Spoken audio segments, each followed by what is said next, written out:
Imagine the night air pressing cold against Anna's cheeks as she knelt on the cracked pavement outside the grand bronze doors of the city's most exclusive restaurant. Her breath came in fogged clouds, mingling with the scent of fine wines and savory sauces that seeped through the narrow gap beneath the door. Her fingers tightened around a single, crumpled napkin, her last scrap of dignity. Within her chest, her heart hammered against her ribs, a frantic rhythm that echoed the fear and hope entwined in her frail body. Each ragged inhale reminded her of every sleepless night she had endured since Lucas was born. Nights spent pacing the small apartment they called home, pleading silent prayers for impurities beyond her control. Rent, groceries, electricity bills. She whispered into the gloom, her voice trembling like a sparrow's wing. "Sir, could you spare the scraps?" The city held its breath. The distant hum of traffic froze into silence. A sleek black sedan eased to a stop, its engines vibrating through the asphalt as if drawn by her plea. The chauffeur stepped out, posture rigid, uniform crisp against the evening chill. His polished shoes clicked against the pavement in a deliberate cadence as he approached her, his face a mask of courteous concern. Anna looked up, tears stinging her eyes as she forced her feet beneath her. The chauffeur spoke evenly. "She's in a hurry, sir." Her breath caught.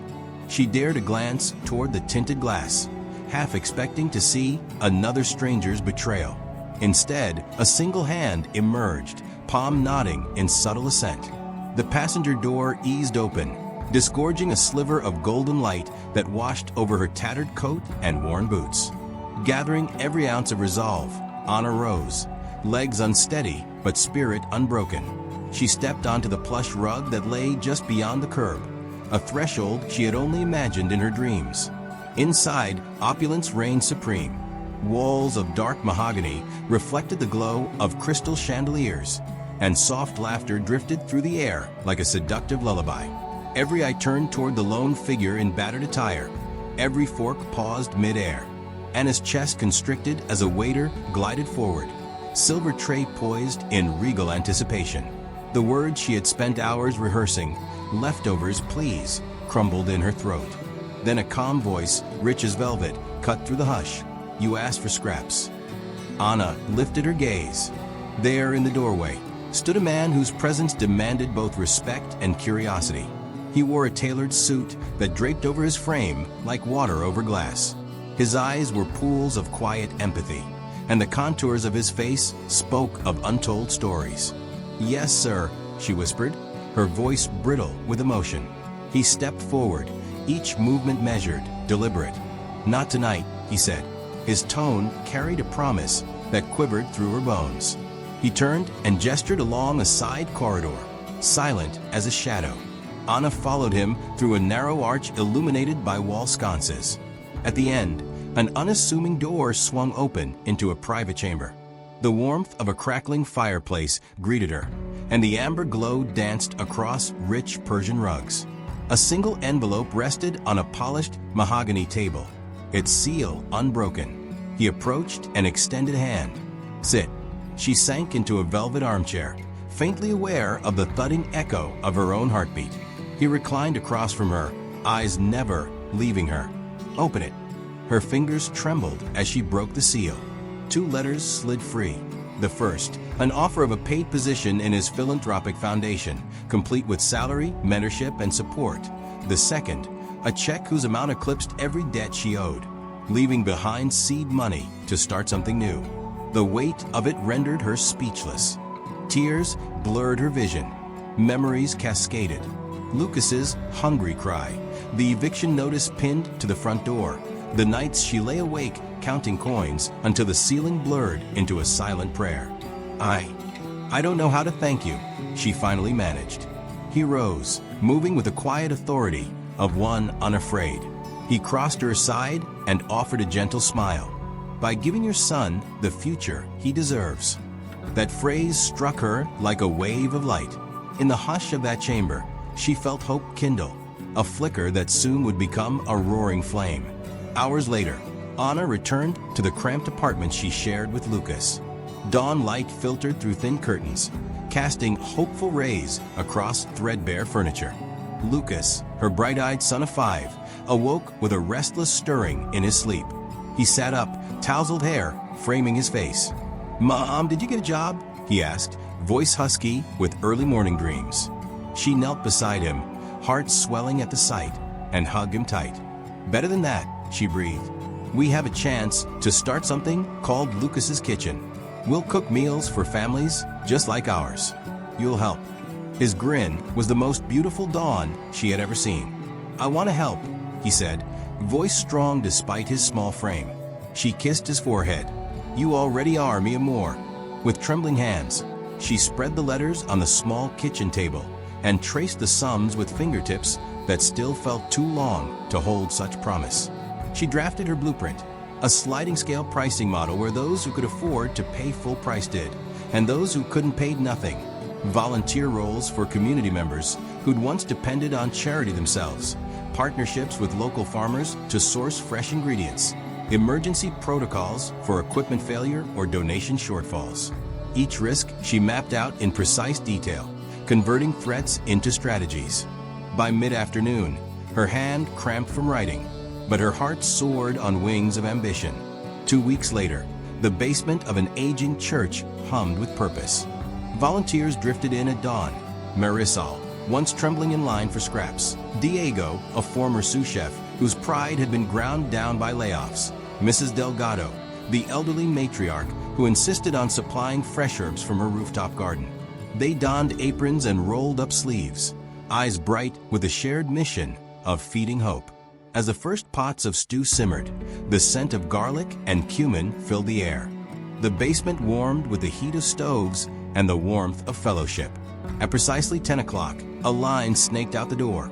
Single mothers clutching children, elderly men in threadbare coats, students burdened by textbooks and empty stomachs. Anna greeted each person, plate in hand, with the dignity she'd once begged for. The elderly man, tears brimming, pressed a hand-woven bracelet into Anna's palm.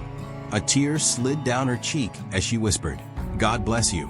A teenager behind him offered to wash dishes after he finished eating, eager to contribute. Lucas, perched on a stool, ladled rice into metal bowls, determination etched upon his small face. Mid-service, a cry rose from the prep area. "There are grubs in the tomatoes." A wave of panic rippled through the volunteers. The supply had been critical, and to lose it meant empty bowls. Anna's mind raced. She inhaled sharply, squaring her shoulders. "Gather the spoiling fruit," she commanded, voice steady. "We'll sort, clean, and repurpose. Use the herbs, season boldly. Adaptability is our greatest ally."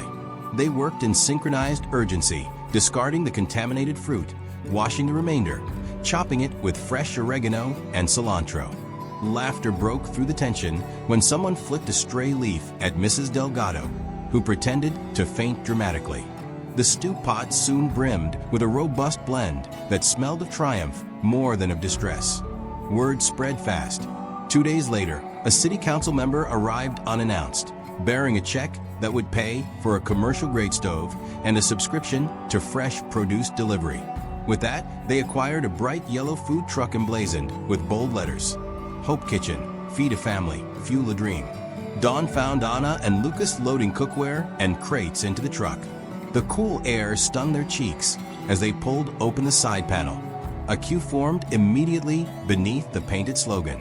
They served steaming bowls of stew at inner-city schoolyards and homeless shelters, each ladle a testament to resilience. In less than 3 months, the operation faced its biggest challenge yet. Winter descended with icy fingers, driving heating bills sky high and volunteer availability low as people juggled seasonal jobs. One morning, the main kitchen's ancient furnace gave out. With temperatures plummeting, steam rose from the pots like desperate pleas. Volunteers hovered uncertainly. Lucas tugged at Anna's sleeve. "What do we do now?" She scanned the room, drawing on every ounce of the promise whispered by Elliot those nights ago. "We keep going," she said firmly. "City Hall's food cart vendor, Mr. Martinez, let's borrow his rig." 20 minutes later, they set up beside the church steps, serving chili and cornbread to a line that wrapped around the block. Local news crews captured the scene. The headline read, how a community saved its own kitchen in a day of crisis. Donations and volunteers flooded in afterward. A regional supermarket chain signed on to donate excess produce weekly. A nonprofit offered to refurbish their kitchens and train volunteers in food safety. Lucas founded the Kids Cooking Club, teaching local children basic recipes and the importance of kindness.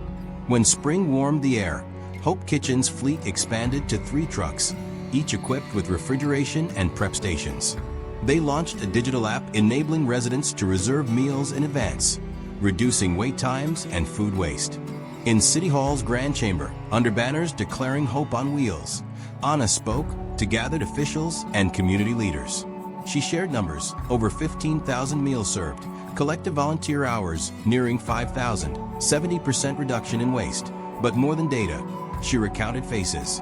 The grandmother who found strength in each spoonful, the teenager whose culinary skills landed her an internship, the weary father who wept gratitude at his daughter's side. When the mayor pledged long-term logistical support, designated parking spaces, permit waivers, funding for impact studies, the crowd erupted in applause. In the back, Anna spotted Elliot, inconspicuous in slacks and open collared shirt. He caught her eye, nodding with pride.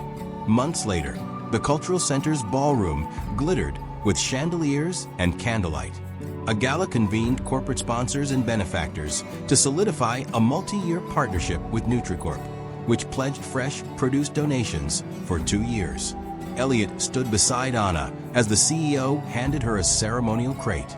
Glasses clinked.